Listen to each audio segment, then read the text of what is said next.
Welcome to the Faith and Money Podcast, where listeners are invited to explore the captivating intersection of faith and finances. Leading the way are two remarkable hosts, Keith Conley, President of True Legacy Financial Planning, and Crystal Wampler, President of Can Ethics. Faith and Money explores a diverse array of financial topics, always placing Christ at the center of our discussions. From the basics of budgeting and investing to the transformative power of charitable giving and the dynamics of entrepreneurship, we explore it all. Keith and Crystal invite guests who are thought leaders, financial experts, and individuals who have successfully integrated faith and finances, offering practical tools and inspiring stories to guide you on your own path. If you find the Faith and Money podcast valuable and entertaining, please subscribe and give us a 5-star rating. By subscribing, you'll never miss an episode, and your rating will help us reach more people, empowering them to align their faith and finances.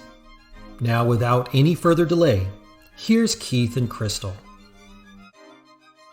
Hey, thanks everyone for tuning into the Faith and Money podcast. This is your fearless host, Keith. Unfortunately, Crystal wasn't able to make it today, but I have my good friend, Jed McCampbell with us today. How's it going, Jed? It's going great. Thanks, Keith. Thanks for having me on. Absolutely. And back to our listeners, if you haven't already, please do subscribe. And if you are so inclined, please do give us a 5-star review so that other people can get this fantastic content. Jed and I today are going to be talking about marketing from a Christian perspective. So, Jed, you're up there in the wilds of Oregon, right? Yep. Southern Oregon, just over the California border, Medford, if anyone knows where that is. I do, actually. Awesome. There's a bunch of friends up there. Actually, you and I know some of the same people. I'm familiar with your church up there in Medford, and you're not quite Portland, so that's probably a good thing, huh?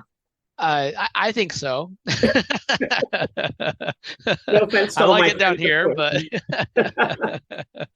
So, Jed, I've just been very impressed with knowing you for the last several years. You and I met through LinkedIn, and then we found out we knew a lot of the same people, so that was fun. Yeah, that was really nice. Yeah. But it seems like, you have your hands in a lot of things. You do financial coaching, you do marketing. Why don't you just kind of give us, our listeners, a little bit of overview of who the heck are you? Yeah, totally. I've been blessed to have a very diverse background and have had a lot of different careers, a total of 6 different businesses, and worked in different corporations, from education to gifting at Harry and David. If anyone knows, the pears at Christmas time and the gift baskets, that's where I used to work in their marketing department. I didn't intend to go into marketing. That wasn't my goal in life, but I did intend to go into business, and so I did pursue a business degree and ended up my first job in a corporate role was marketing, and I continued pursuing that. Prior to that, I had tried operating 2 different businesses. Started 2 different businesses and learned that you need marketing on the first one because I had no customers. Second business, I had good marketing and not good operations, which means I had to end up canceling orders. So that was a big learning for me. And then I went to work for a company and I did their marketing, and it was especially retention marketing, bringing renewing clients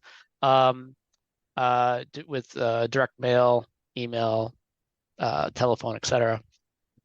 And then I went on to Harry and David, which was a ton of direct mail and advertising on TV, radio, newspaper. And of course, they have their digital platforms as well, but I was specifically focused on the offline channels for marketing. Backing up a little bit, though, I was struggling in my career back at that first corporation, and I didn't know what I should do. And so I started leaning into the concept of purpose And I had a coach that helped me discover my own personal purpose and what my mission was on earth. And that was pivotal for me, so pivotal that I decided to become a coach as well. And so I've had this parallel track of coaching and marketing throughout my whole career, and have continued to do the coaching. I today work with people around money, as you do, Keith. And how do you live a biblical life with your money? How do you live biblically with your money? What does that look like on a day-to-day management perspective? How you spend, how you don't spend, how you save, how do you relate with your friends and family, and so on. And so that's a big piece of what I do. But my full-time job really focuses more around running the marketing company that I founded in 2017. And God led me down that path by showing me all the errors in the views that we have around marketing. And of course, I was working in a secular corporation, and the perspectives that we have around marketing are just flawed when it comes to a biblical perspective. Examples?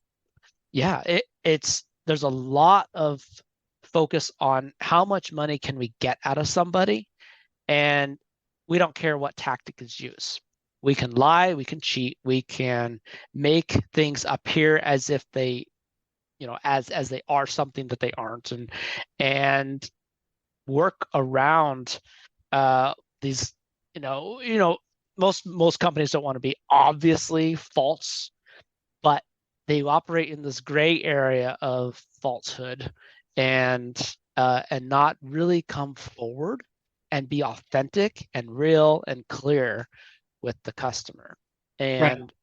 that is a big area for improvement in our world, especially as business owners in the Christian world. As a Christian, coming from a biblical perspective, we need to embrace biblical marketing. Right. I mean, I can see how there might be a lot of businesses, a lot of commercials, whether it's TV or a magazine or the radio, promising that their service or their product will make your life great and everything will be wonderful. And you'll never have any more problems ever again. And, I think of people in my industry that have some sort of product that they're pitching that fixes every problem. Well, that's rarely the case. Right. But that's kind of that deceptive marketing. They may not be making any deceptive statements about the product itself, but how it will result in bettering your life, it may be a bit exaggerated or Yeah. what. Yep. Exaggeration is a big deal. Also, focusing on a false outcome or a potential outcome that may or may not even be related to the product. We do focus on outcomes because nobody buys a product. We buy outcomes. We buy results. We Right. want something to change in our life. That's why we make a purchase.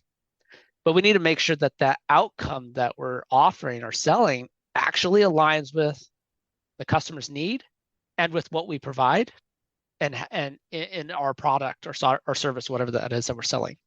Right. So you mentioned purpose, and I find that that's really the best place to start with a lot of things. When I meet with a new client, my first line of communication isn't telling them how much more I can get them in their investment portfolio, or it's getting to know that client. And I think of things like Simon Sinek's Start With Why. Yes. And what I'm trying to do with my prospective clients, for example, is figure out who are they, what do they value, and what it is that they want their money to do for them. Not, hey, how much money do you need? I mean, those are all legitimate questions, but first of all, we need to figure out what it is they're trying to do and how much it's going to cost and when they need it. Yes. Rather than promising a certain rate of return or some product or what, it's those things come afterwards. So how do you help your clients figure out what it is their purpose is when you're helping them with marketing? Since we're working with primarily Christian businesses and nonprofits, ministry leaders, we're focused on, first of all, what is their purpose? What is their God-given mission? And getting really, really clear on that. Because if we don't come from that place of clear, solid purpose, we're going to flounder and we're going to try a lot of things, and nothing's really going to work well. You think of any great leader, any great business titan of any kind, Christian or non-Christian, they all started and came from a deep place of purpose, and then their business or their organization was an extension of that purpose to help them fulfill their overall mission. Right. So we all know, or at least you and I know, Westminster Shorter Catechism question 1, what is the chief end of man? It's to glorify God and enjoy him forever. Yep. But what I always emphasize to people is that as long as you're doing those two things, glorifying God and enjoying him, there is a vast amount of freedom in how you and I can do that. And it's going to look entirely different, or will most likely look entirely different.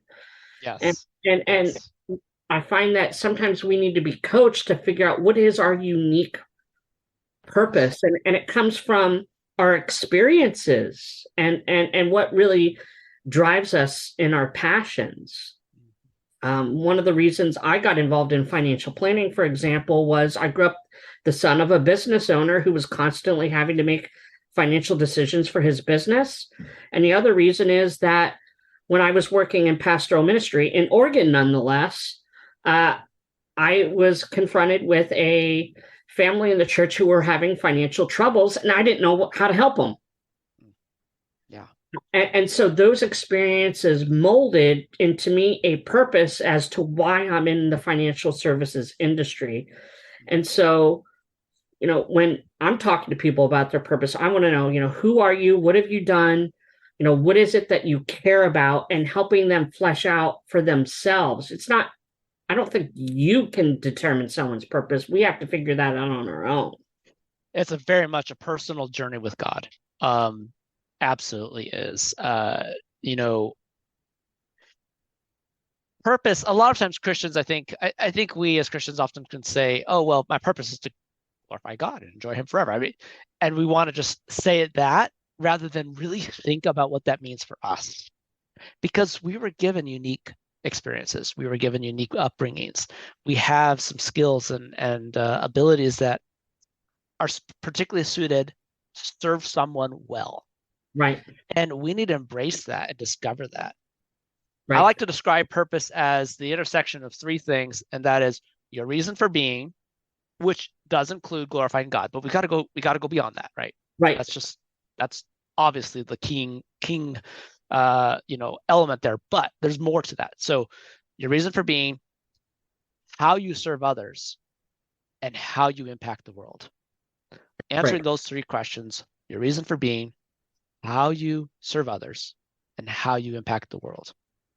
Right. That can get at a deeper level of purpose. And then when we get beyond that, you're helping folks discover words that help communicate those things to the potential clients. And how do you do that? Yeah. It's been a journey, because for me, I was struggling with the marketing that we were doing, and it just didn't feel like it was reaching people well and communicating what the organization was about. And so I launched into a discovery process of what's key in marketing, what really works in marketing. And that's where I ran across the book called Building a Story Brand by Donald Miller. And it talked about this concept of story. People resonate with story. And as Christians, we know this. We know the grand story, his story, God's story, is has some very key elements. and you think of any good story, it has these key elements, but it all comes from the fact that we're living in this grand story. There's a main character, happens to be us, who has a problem, a sin nature, and a villain, the devil, and we need help. We are struggling to overcome those. So a guide enters the picture, Jesus Christ, who dies for our sins and helps us overcome the sin problem so that we can achieve the victory of having union with God once again. And Amen. that's the chief story. And as human beings, we want that story so bad. You think of any good Disney movie or any good fictional book or anything like that, it's got those elements of a main character who's got a problem and a villain and needs a guide. The guide enters the picture, suddenly they have a breakthrough and they achieve victory. Right. And that is usually lacking in marketing. And then the other piece that's lacking in marketing is the overall purpose. And so over the years, back in 2019, I landed on this. And so we've refined a process of helping our clients. First, let us find out what is your purpose, what's your reason for being, how and who you serve, and how that impacts the world. And then let's find out what your customer's story is. Right. Not my story as a business owner, but the customer story. Not my client, a business owner that I might be working with, not their story. It's their customer story. They're the main character. So what is their story? What is their villain? What is their problem? And now let's position you as the guide to then help them accomplish the victory. And when we do that and we write that story and we get that message out, it resonates very deeply and we see major success in marketing. Right. So, the fact of storytelling and making the client or the prospective client the main character in the story is what should be front and center. I mean, I can tell the story about my dad's business and growing up with that, but that nobody else cares about that. Yeah, But exactly. but I could tell you a lot more about my personal story, but that doesn't matter so much as what's going to help you. Right. And so when I'm talking to my audience, I need to talk about what is their need? What is the outcome they desire, the victory? What's the problem they need to overcome? And how can I help them do that? Right. With my expertise and my experiences. Right. Yeah. And so what kind of results have you seen from your marketing, Jed? We've seen some pretty neat examples of some major successes. We see at least 2-3 times the results that a company might be getting beforehand. So I'll give you the example of a financial advisor, since we're talking about finances, right? A little bit here. He had just started his practice. He had been working inside a firm and he went out on his own independent and he was working, pounding the pavement, getting roughly 10 appointments in a month and just struggling to really grow his practice. So we came in, we helped him understand his purpose, the outcome that he delivered for his clients, and their story. And when we tied all of that together and started putting a message out to that audience, and that's one thing to clarify here too, getting really, really clear on who your audience is, who you are best suited to serve is really key, and niching down to that audience and then really knowing their story and speaking to them. When we did that for him, literally we rolled out that messaging in that very first month, we saw 115 bookings on his calendar. Oh. Yeah. And we had to stop. We had to wait for him to catch up. Took a couple of months and he won a bunch of business and then we started up again and we rolled out the marketing at a more gradual pace and we kept going and he's doing well today. He's added a team member and he's looking at potential franchise opportunities for other financial advisors, franchising this marketing engine that we've created with him. And so it's been really good to see that kind of success. And we've been able to do that for nonprofits. We've been able to do that for other kinds of consultants or service-based businesses. We've done it with a couple of other, mainly like B2C, although we had worked with a few B2B businesses as well. So it works around the clock because we're all people. We all have a story, and we all resonate with a good story when it actually talks about us. Right. And so, this story can resonate with even nonprofits and churches too. How might that differ with a church as opposed to a business? The main difference there is you're talking to donors. Right. Or you're talking to people who need a church. So you have maybe different audiences. But either way, they're still looking for an outcome. They're still looking to fill a hole in their life of some kind. We've worked with the nonprofit as an example. They have a donor, they have a benefactor, someone that they benefit, and then of course they have like the mission, the staff and the people involved, and those are all very, very distinct audiences, and they're all working for the same cause, but they all are looking for a similar outcome overall. They all have different personal outcomes that they're hoping to accomplish. Yeah. For instance, the donor is hoping to accomplish change in the world, and they want to see that their dollars are being utilized to impact that change. Right. That's the outcome they're looking for. Whereas the staff are looking for certain other metrics. Maybe it's certain numbers that they're trying to accomplish, or certain so many people helped or saved, or whatever the number is for that organization. Right. So that's the difference. It's ultimately the same. I was talking with a company today as a startup. They're looking for investors, another different kind of market. But again, the investor's looking for a certain outcome. And he was a faith-driven entrepreneur as well. So he has two investors. Maybe it's just a business who's looking for a return on the investment, or a faith-driven entrepreneur who wants a return on the investment, but more importantly, he wants to see success in the world for this organization because he wants a transformation. Right. He wants more people to be saved through the process. Yeah. Well, I will tell our listeners that I've attended several of your workshops, and they are just really simply fantastic. I've benefited from them a lot. I've learned a lot. You can reach Jed through his website. Jed, tell us what your websites are so that our listeners can go and view those. Absolutely. Yeah, Boundaryless Marketing. Boundaryless, so BOUNDRARYLESS, marketing. And the concept behind that, of course, is that twofold. God's love is without boundaries. He has come to save us all. And secondly, when we're talking about marketing should be boundaryless. It should impact every element of our business, from our mission statement to who we hire, to how we serve, to who we serve, and to how we communicate that offering and everything that we do. So it is a very permeating, holistic approach.